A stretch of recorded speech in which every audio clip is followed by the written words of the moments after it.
Hi everybody, I hope you're all doing well. So it's time to figure out what my next 5 reads are going to be. And I've actually got my arse in gear this time and put 10 books in my priority reads jar. Now usually I have told you what the 10 books are, but I decided this time no, I'm gonna leave it as a surprise for you. So I have 10 books in my priority reads jar, which I will pick 2 from. Then I pick 2 books from my Catherine Cookson jar, which is there's so few left now, that's insane. And then 1 book from my advent calendar jar. It feels like I'm really running out now of titles in these jars. It's insane how many I've gotten through, but yeah, I'm going to carry on until the jars are empty. So first of all, we're going to grab 2 from the priority reads jar. So I'm just going to give them a shake and then choose 2 at random. So here we go. Oh, let's go for this one. Okay, my first one is, When Hitler Stole Pink Rabbit by Judith Kerr. So this is a book I bought because it's one of these books that always kind of is on the highly recommend, like, children's section reads that I just never read. I never got round to it. I think I bought this copy, oh god, maybe about a year ago, I think. This is the 50th anniversary edition. And it says, suppose your country began to change. Suppose that without notice it becomes dangerous for some people to live in it any longer. Suppose you found to your surprise that your own father was one of these people. This is what has happened to Anna in Germany in 1933. I really need to read the words in order. My mind scrambled that sentence then. Sorry about that. Anna is too busy with schoolwork and tobogganing to listen to the talk of Hitler. But one day she and her brother are rushed out of Germany in alarming secrecy, away from everything that they know. Their father is wanted by the Nazis. This is the start of a huge adventure, sometimes frightening, very often funny, and always exciting. Judith Kerr was born in Berlin and left Germany in 1933 to escape the Nazis. This commemorative edition celebrates 50 years of this extraordinary story. So there we go. So my first read I'm going to be reading is When Hitler Stole Pink Rabbit by Judith Kerr. Okay, so that's number 1. Let's find out what number 2 is. Oh, let's go for this one. Oh, dear. Just drop my jar on the laptop. That's a really good idea. Right, I've still got it scrunched up in my hand. And this is, it's one of my Persephone book reads, and it's the thinnest one. It's The Victorian Chaise-longue by Margarita Lasky. I'm so sorry, I'm probably mispronouncing that name.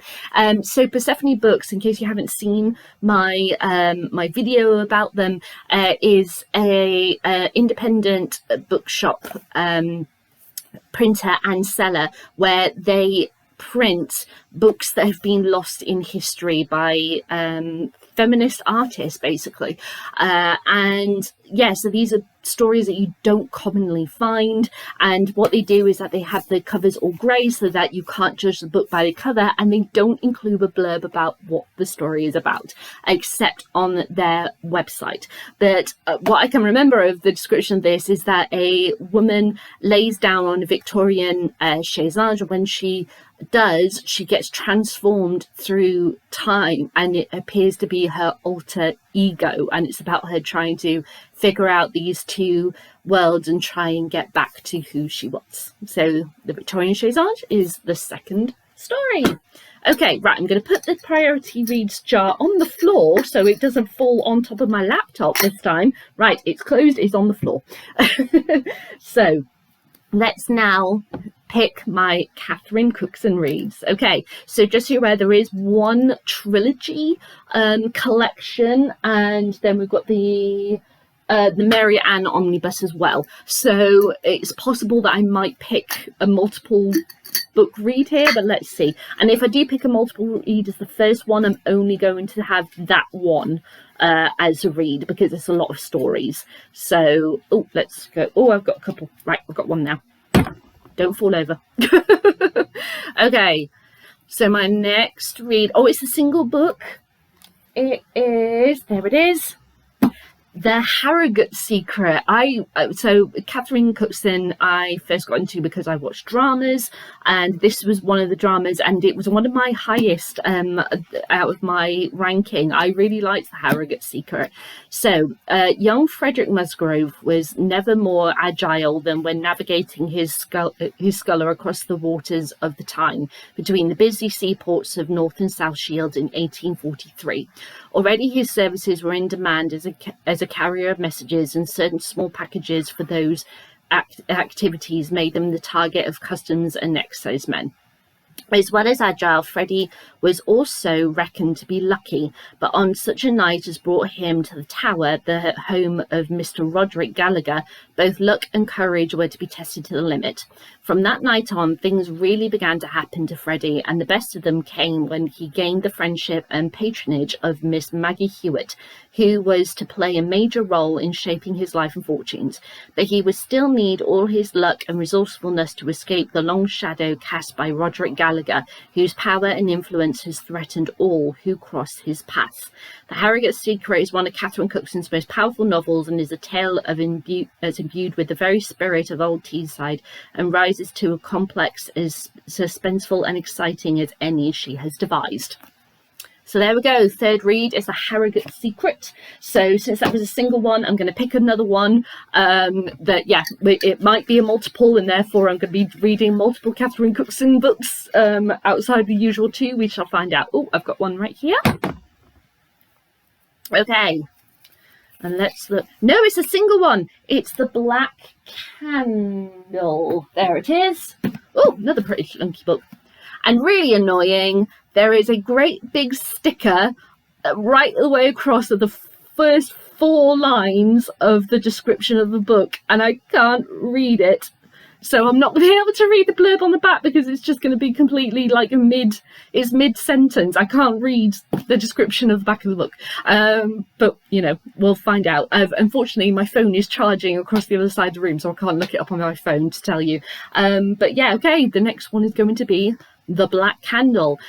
I can't recall if this one was made into a drama. The Black Velvet Gown was, and I've read that one, but I can't remember if The Black Candle was. I'd have to look into that. But yeah, so the next Catherine Cookson's are The Harrogate Secret and The Black Candle. And then we need to find out my last read from my Advent ones. And again, I'm going to close this and put this on the ground because I don't want it to fall on my laptop. Okay. Advent calendar books. So in here are the remaining books from a couple of calendars that I've bought over the years, and I'm going to pick one of them to read next. So let's go for this one. Luckily that's a small jar, so it's not going to collapse on itself. Oh, it is The Strange Case of Dr. Jekyll and Mr. Hyde by Robert Louis Stevenson. Yeah, it's one of these classic books where I think I've read, or I started reading, but I can't remember ever getting to the end of it, or maybe I just haven't read. Like, I had a copy at one point years ago, maybe from the library or something, or maybe I owned it and I got rid of it in giving books to charity shop. I don't know, but I can't recall reading / getting to the end of this book. So yeah, so my fifth one is The Strange Case of Dr. Jekyll and Mr. Hyde. And just so you're aware, this it was a bookishly Advent calendar where, as part of the Advent calendar, you've got specially designed covers. So this cover, it's a slip cover for the Wordsworth Classic edition that was specifically designed by Bookishly, and I really like it. I think it's really cool, and you've got little you know, lab on the back and everything. So yeah, that's the fifth read. So there we go. Those are the 5 books I'm going to be reading next. Let's take a look at them. So we have got When Hitler Stole Pink Rabbit, The Victorian Chaise-longue, The Harrogate Secret, The Black Candle, and The Case of Dr. Jekyll and Mr. Hyde. I think that's a really, really good selection there. Oh, I'm really excited to read that. So yeah, I'm now on my week off from work, so we'll see how much of this I can get through on my week off, and I'll be back with my thoughts on When Hitler Stole Pink Rabbit as soon as I'm done. All right, everyone. Bye.